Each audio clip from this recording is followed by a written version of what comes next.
Let's cut to the chase. If you're in law enforcement, you need to know how to grapple to some extent. And it doesn't just have to be jiu-jitsu, it could be wrestling, it could be judo, but you should have some grappling experience, especially when your job requires you to get hands-on with other individuals on almost a daily basis. Now, when you're dealing with these individuals, the biggest thing to understand is that you don't know what their background or experience is. You don't know what they're physically capable of. You have no idea what size this person is going to be or how strong they're going to be. So the more understanding that you have of grappling and the better that you are at grappling, then the easier it's going to be to control these individuals on the street, on the ground, and ultimately be able to just hold them down against their will until your backup arrives or until you're able to successfully cuff them. Now, in today's video breakdown, we are going over a video of an officer that drastically struggles to not only control a guy on the ground, but keep him on the ground. And what starts off with the guy being on his back, the officer struggling to get any form of good top control to keep him on his back.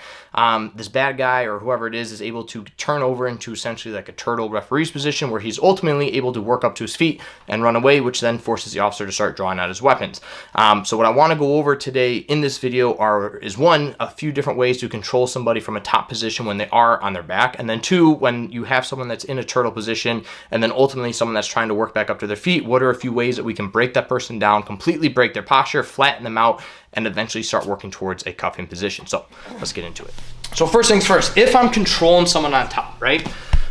There's kind of three positions, and again, we're doing this from like a law enforcement perspective. There's three positions that officers should understand on how to maintain control from the bottom. We'll go over a couple pros and cons of each, right? Probably most traditionally is gonna be mount. Now again, in this situation, I can either post on the person's hands here and put my weight into them and kind of keep them from being able to bump me a little bit. My hips might be a little bit higher in this situation rather than being a little bit lower, just so that again, I'm eliminating his ability to buck me, right? Makes it a little bit more difficult. Or I can completely smother, but if I'm doing that, I need to make sure I'm controlling the head. I wanna again, make sure that I'm isolating arms and I'm just kind of hanging out in this position. Now, obviously there's some cons to this position as well. I have no idea what the hell is going on behind me, and I'm gonna be very slow to react and be able to completely pop back up to my feet if I need to. But just from like a standard holding the person down position, this is a good way to kind of keep this person in control. Again, I can start isolating arms, and the nice part is if I get like one arm across, I can start transitioning this person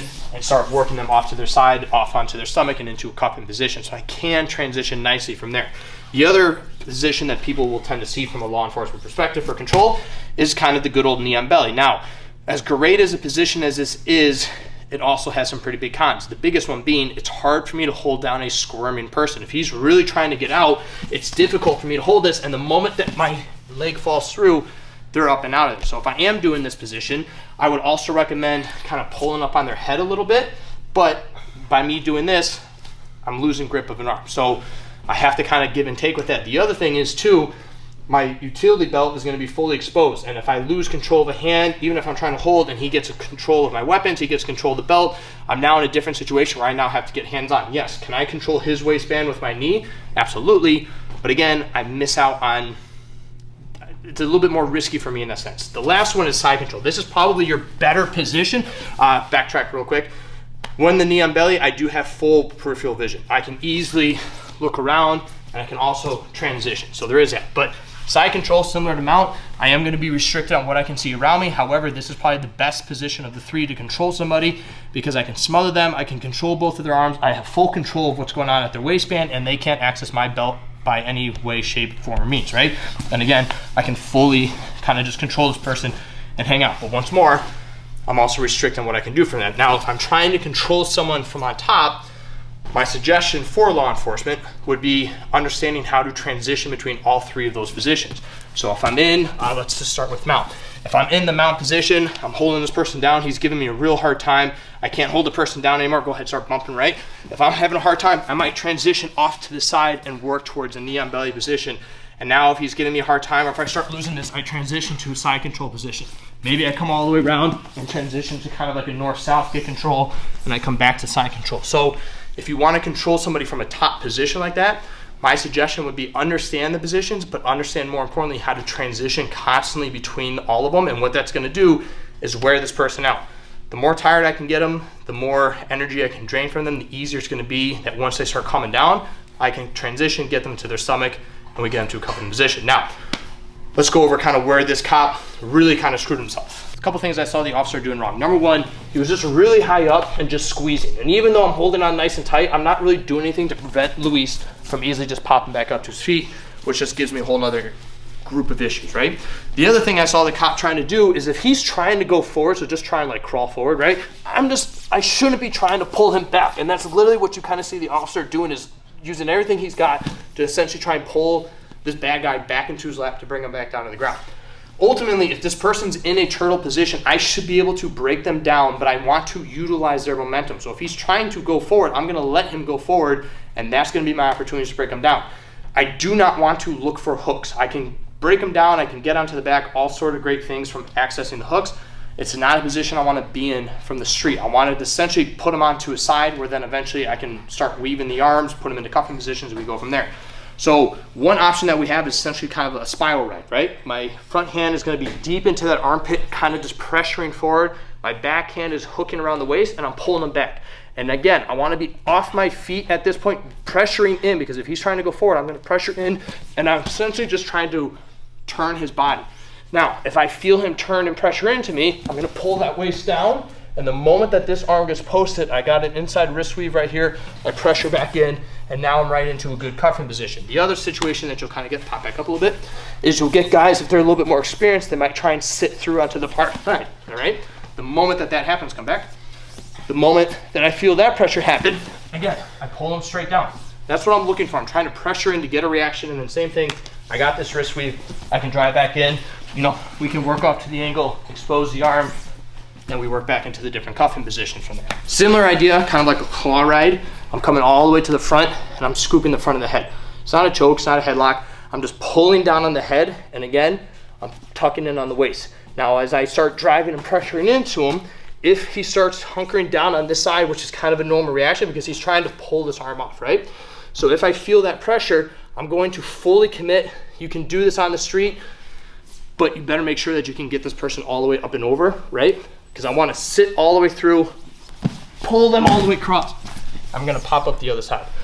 Perfect position for me to go right into gift wrap, lock them down, and again, we start working towards a cuffing position. The other option that I have is just maintaining a grip around the waist, and essentially I'm just going to go behind him. I'm going to use my knee to start kind of just driving it.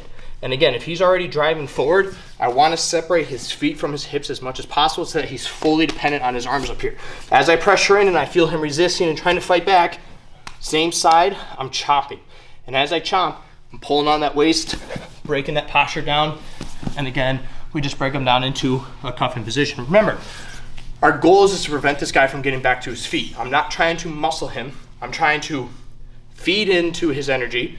If he's going forward, I'm going to feed that.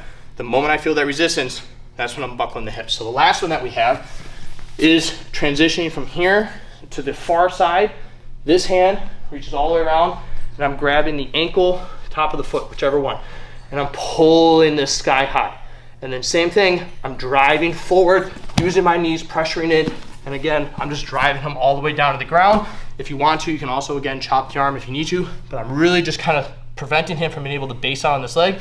And then again from here, because they're posted on their forearms, it's a perfect position to just kind of ride through.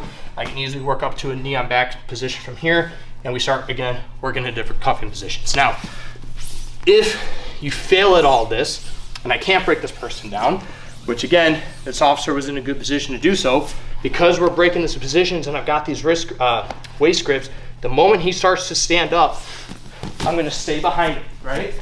But this is where I have to right away start going for takedowns. I'm not trying to disengage at this point unless I have to, but I'm in a good position where I can quickly switch to the hip, I can buckle the hip and look to bring him right back down. I can switch, pull him right back down, and then again, because they're trying to base back up, I use that wrist weave, break them right back down, and I'm just trying to keep them flat as much as possible in those situations. If I can't hold this person down and I have to disengage, right?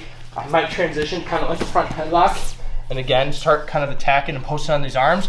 But if I know, like, okay, I just can't hold this dude down anymore, I'm gonna post on their head. As he's fighting to work up, I'm gonna post, and now I'm gonna work away, draw what I need to, and do from there. Same thing goes if he gets his way up. No, stand up, stand up. If I get here and I just can't do anything, I'm losing that grip, well then, I'm gonna disengage, draw whatever weapon I need to, and we go from there. Biggest thing to understand, if you're law enforcement you gotta train, you gotta know how to grapple. It could be wrestling, it could be judo, it could be jiu-jitsu, they're all great for you, but I have to be able to control someone on the ground from a top position. I have to be able to break down positions if they're trying to climb their way up to their feet. And again, just keep them on the ground as long as possible. Stay safe.